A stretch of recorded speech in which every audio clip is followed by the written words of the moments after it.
In 1957 in Colorado, Hope makes a call on a payphone in Camp Alpine Lake. She explains she found the number carved in the ice in her strange dreams. When she tries to ask the identity of the person talking to her, all she can hear is static. The noise suddenly becomes high-pitched and she hangs up. In 1982 in Denver, Finney is beating up a new kid who keeps asking for mercy. Finney doesn't stop until his sister Gwen yells at him. Afterward, Gwen asks Finney what happened, so Finney claims the other kid started it. It turns out Finney has gained a tough reputation after defeating a serial killer known as the Grabber 4 years ago. At that moment they're approached by Ernie, the brother of one of the Grabber's victims. He invites Gwen to go to a concert with him and she agrees. That night, Finney can't sleep so he goes to smoke outside. He keeps remembering the traumatizing incident he went through and imagines the Grabber standing in his backyard. Gwen tries to check on him but Finney refuses to talk about it. In Camp Alpine Lake, Felix arrives with other children hoping to have lots of fun. However, he ends up running through the forest when the Grabber starts chasing after him. Felix accidentally falls and the Grabber uses the chance to kill him by cutting his body open with a knife. Felix is then dumped into the lake and he scratches the letter W into the ice. At that moment Gwen wakes up, revealing that it was a dream she had.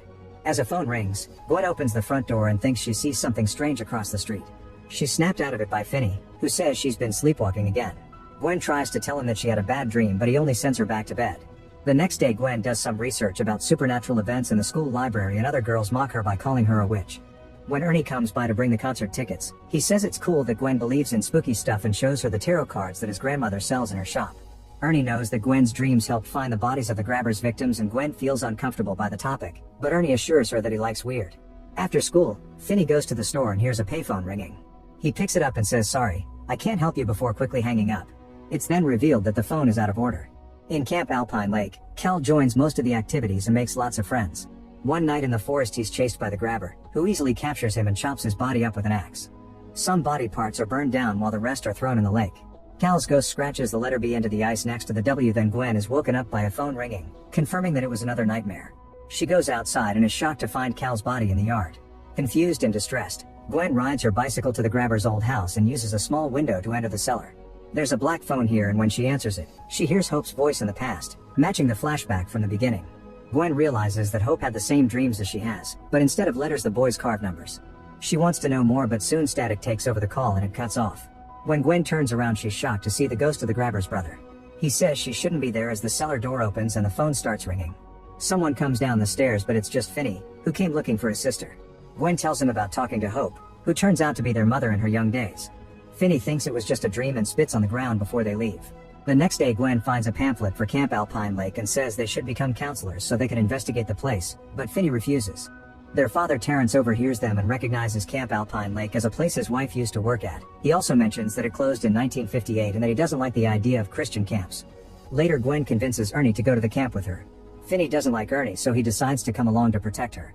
After a few hours of driving, they reach an area covered in snow and see many accidents on the road. Eventually it's impossible to see the road ahead so Finney tells Ernie to stop the car. He'll run in front of them to keep an eye on the road and the car only has to follow him. Moments later they're found by Mustang, who guides them to the camp using a flashlight. At the camp the trio meets Mustang's uncle Armando, who is also the manager. He explains that the kids won't come tomorrow because they won't plow the roads until the storm passes. On their way to the cabin, Finney sees a payphone. Gwen is sent to the girls' room and Finney and Ernie go to the boys' dorm. They're both empty because nobody came except for the staff. Gwen quickly falls asleep and has another nightmare about the past. Spike was part of the camp band and he also got killed. In the ice, he adds the letter H next to the others before his face splits in half. At that moment Gwen wakes up and hears some scraping noises under the neighboring bed. Outside Finney is smoking when he hears the payphone ringing. He starts walking toward it and the ringing stops, but when he walks away it restarts. This time he manages to reach the phone and answer "I can't help you" before hanging up. However, the phone rings again and when Finney tries to leave, the ringing gets worse. He answers it again and hears static followed by the Grabber saying "Hello Finney." The boy immediately hangs up but the booth door closes and he can't open it no matter how many times he kicks it. The phone rings again and Finney kicks it too, causing the handset to fall. The Grabber's voice then says that hell is not flames, it's ice because nothing burns like the cold. Back in the bedroom, Gwen decides to check under the bed and is horrified to find Felix. She quickly steps away only to be touched by Cal, whose hand burns her arm. A terrified Gwen tries to walk away as the boys come closer and sees Spike approaching the window to open it. Someone else appears behind him and breaks the window to make it fall, which cuts Spike's face in half. As Gwen screams, the phone booth door finally opens. Finney runs to the girl's bedroom and wakes Gwen up. She has a breakdown and says she's going crazy, so Finney tries his best to comfort her.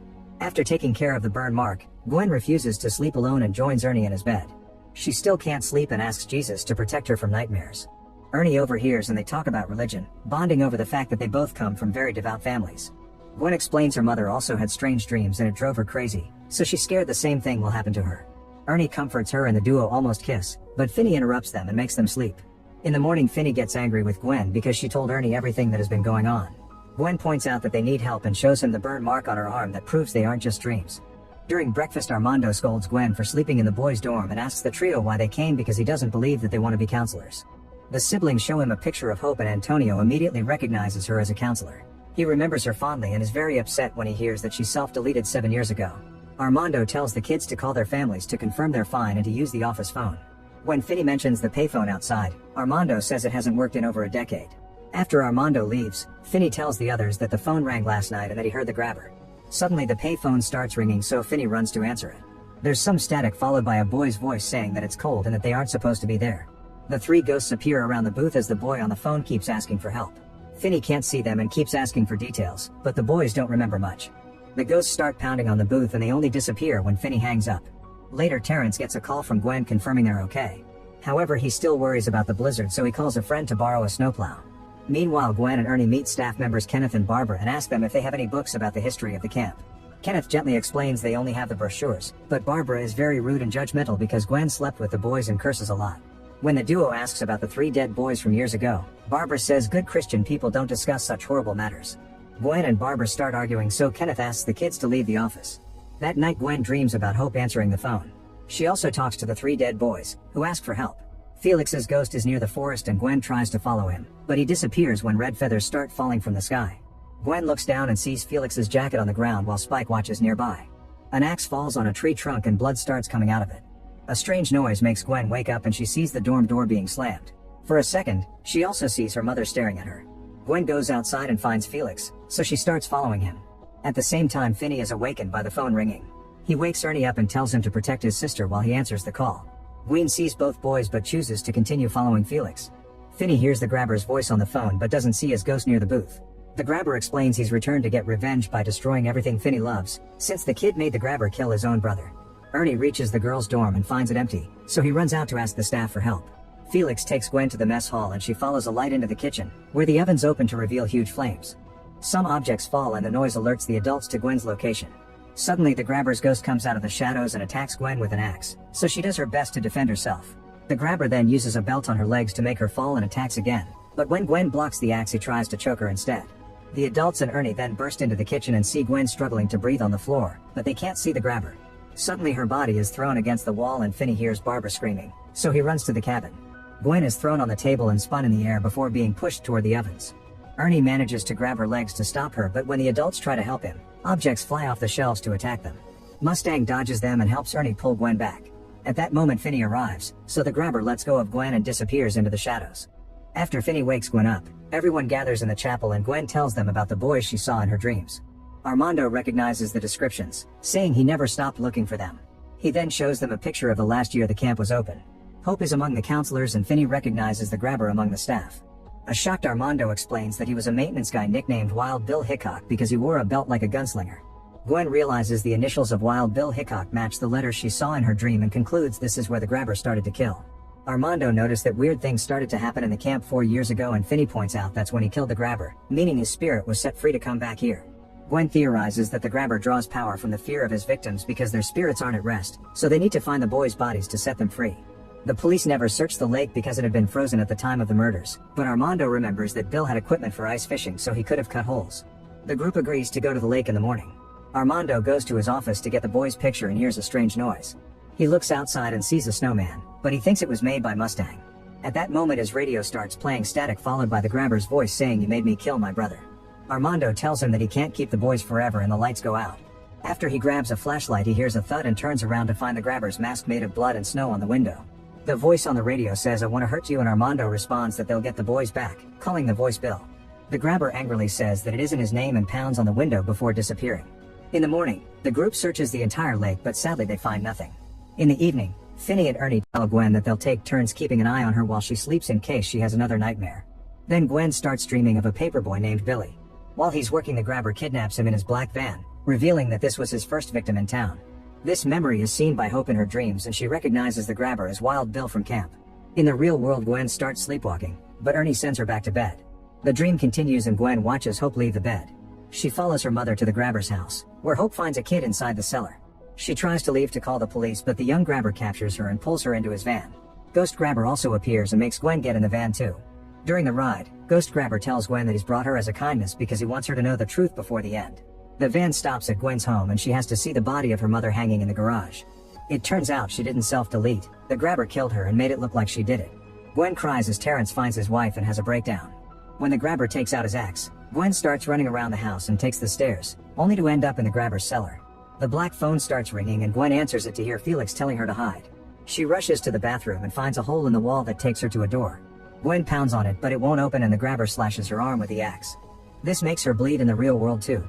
Ernie sees it and warns the others, but they can't wake her up. Eventually Gwen manages to open the door and comes out to find Felix. He closes the door while she runs to the lake, where she hears her friends yelling her name to try to wake her up. Armando is still searching the lake and finally finds Felix's body, so he starts working on breaking the ice. Suddenly the payphone appears near Gwen and rings, so she answers and hears the grabber saying he must defend himself from those who try to take his power. Then the grabber appears behind Armando and starts breaking the ice. Gwen wants to help but she can't open the booth. The ice breaks and Armando falls into the freezing water.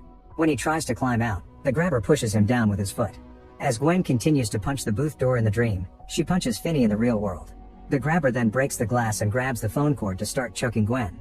He also throws her body around and makes it spin like a top, so her body does the same in the bedroom. Blood is spilled all over the place before the boys manage to hold her down. Mustang throws cold water on her face but it doesn't wake her up either. The group keeps telling Gwen to fight back.